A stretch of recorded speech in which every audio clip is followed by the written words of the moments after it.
Good morning everyone. Basa tayo na ating KJV Bible. Very late na tayo. Nalibang eh. May pinapanood. Okay, January 26, 2022. Day 86 natin. Joshua chapter 16 up to 18. Check. Basa.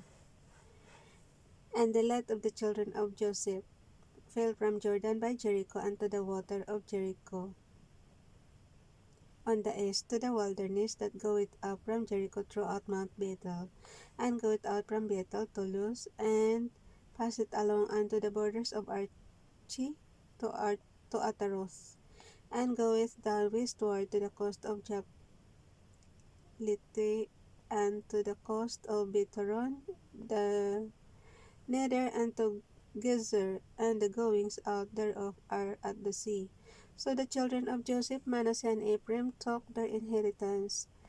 And the border of the children of Ephraim according to their families was thus. Even the border of their inheritance on the east side was at Atarotadar and to Bithron the upper. And the border went out toward the sea to Mikmitah on the north side, and the border went out about eastward unto Tanashalo, and passed by it on the east to Janoha. Ano nga kaya guys, kung sa atin din, ganun din no, mayroon din tayong inheritance ng lupa, tapos may nakatalaga ng bawat pangalan, so wala nang mag-aagawan, diba?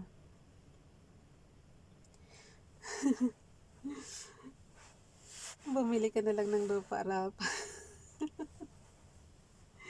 Kasi guys, yung mana-mana kasi talagang magulo yan. Okay, and it went down from Janoha, verse 7. And it went down from Janoha to Ataros and to Anarat, and came to Jericho and went out at Jordan. The border went out from Tapua westward unto the river Kene, and the goings out thereof were at the sea. This is the inheritance of the tribe of the children of Ephraim by their families, and the separate cities to the children of Ephraim were among the inheritance of the children of Manasseh, all the cities with their villages. And they drave not out the Canaanites that dwelt in Gezer, but the Canaanites dwell among the Ephraimites unto this day, and serve under tribute.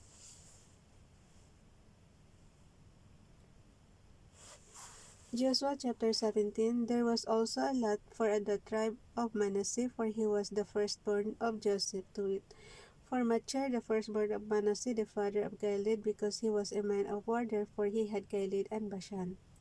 There was also a lot for the rest of the children of Manasseh by their families, for the children of Abisar, and for the children of Helik, and for the children of Ashriel, and for the children of Shechem, and for the children of Hepher, and for the children of Shemida. These were the male children of Manasseh, the son of Joseph, by their families. But Zelophehad, the son of Hepher, the son of Gilead, the son of Machir, the son of Manasseh, had no sons but daughters, and these are the names of his daughters: Mala, and Noah, Hogla, Milcah, and Tirzah. And they came there before Eleazar the priest, and before Joshua the son of Nun. Oo, nabasa na natin to. Yung dapat may mana rin yung mga daughters, kasi panlalaki lang yung mga mana-mana.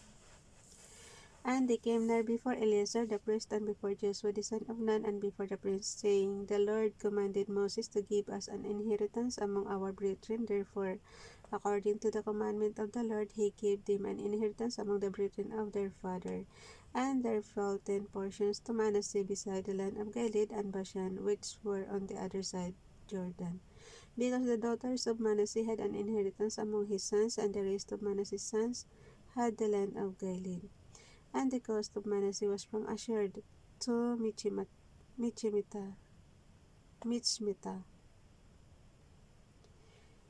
that lieth before Shechem, and border went along on the right hand unto the inhabitants of Tapua. Now Manasseh had the land of Tapua, but Tapua on the border of Manasseh belonged to the children of Ephraim. And the coast descended unto the river Kenah, southward of the river. The cities of Ephraim are among the cities of Manasseh. The coast of Manasseh also was on the north side of the river, and the outgoings of it were at the sea. Southward it was Ephraim's, and northward it was Manasseh's, and the sea is his border, and they met together in Asher on the north and in Issachar on the east. And Manasseh had in Issachar and in Asher Bethshean and her towns, and Iblim and her towns, and the inhabitants of Dor and her towns, and the inhabitants of Endor and her towns, and the inhabitants of Tanakh and her towns, and the inhabitants of Megiddo and her towns, even 3 countries. Yet the children of Manasseh could not drive out the inhabitants of those cities, but the Canaanites would dwell in that land. Yet it came to pass, when the children of Israel were waxen strong, that they put the Canaanites to tribute, but did not utterly drive them out. And the children of Joseph spake unto Joshua, saying, Why hast thou given me but one lot and one portion to inherit, seeing I am a great people? For as much as the Lord hath blessed me hitherto. And Joshua answered them, If thou be a great people, then get thee up to the wood country, and cut down for thyself there in the land of the Perizzites and the giants of Mount Ephraim to and Mount Ephraim be too narrow for thee. And the children of Joseph said, The hill is not enough for us, and all the Canaanites that dwell in the land of the valley have chariots of iron. Both they are of Bethshean and her towns, and they who are of the valley of Jezreel. And Joshua spake unto the house of Joseph, even to Ephraim and to Manasseh, saying, Thou art a great people, and hast great power. Thou shalt not have one lot only, but the mountain shall be thine, for it is a wood. And thou shalt cut it down, and outgoings of it shall be thine, for thou shalt drive out the Canaanites, though they have iron chariots, and though they be strong. Chapter 18.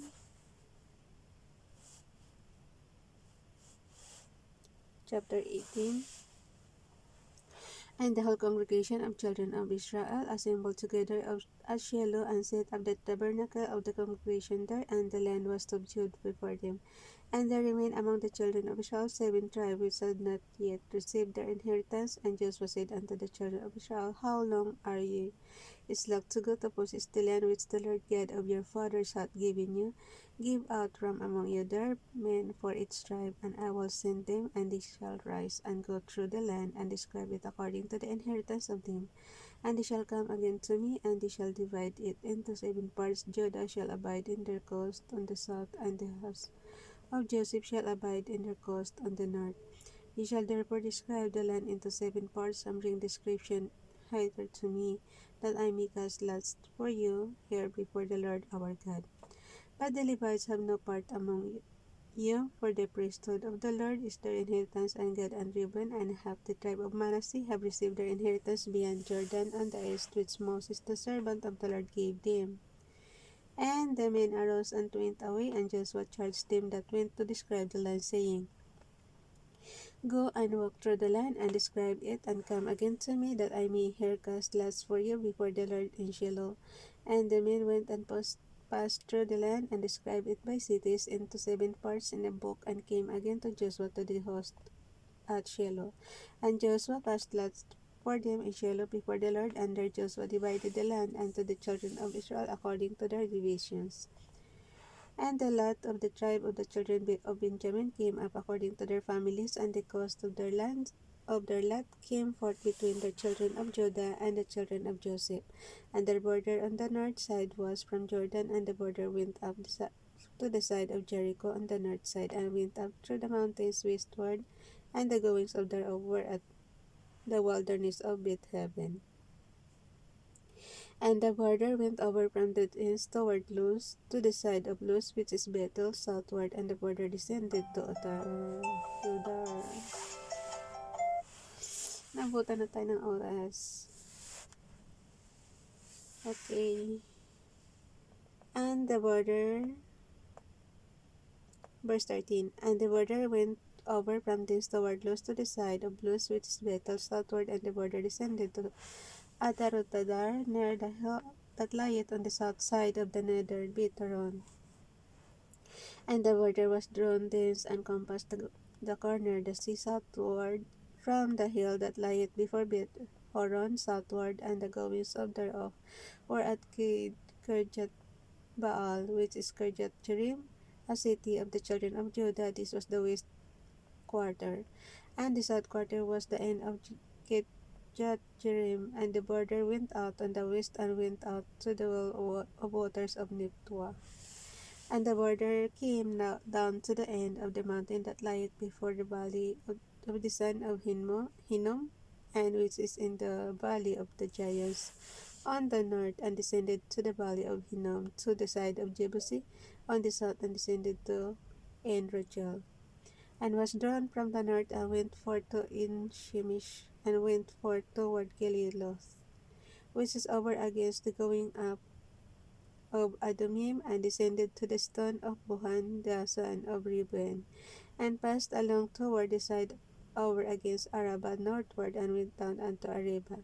And the border passed along to the side of Betugla northward, and the outgoings of the border were at the north bay of the Salt Sea, at the south end of Jordan. This was the south coast. And Jordan was the border of it on the east side. This was the inheritance of the children of Benjamin by the coast thereof round about according to their families. Now the cities of the tribe of the children of Benjamin according to their families were Jericho, and Betugla, and the valley of Gizis, and Bitaraba, and Zimarim, and Bethel, and Avim, and Para, and Opra, and Shepar-Harmonai, and Opni, and Gebed, 12 cities with their villages, Gibeon, and Ramah, Beroth, and Mizpe, and Chipra, and Muza, and Rekem, and Irpel, and Tarala, and Zillah, Elif, and Jebusi, which is Jerusalem, Gibeth, and Kirjath, 14 cities with their villages. This is the inheritance of the children of Benjamin according to their families. Hanggang 18 lang tayo, diba? So, hanggang doon lang siya, guys. Bye everyone. God bless.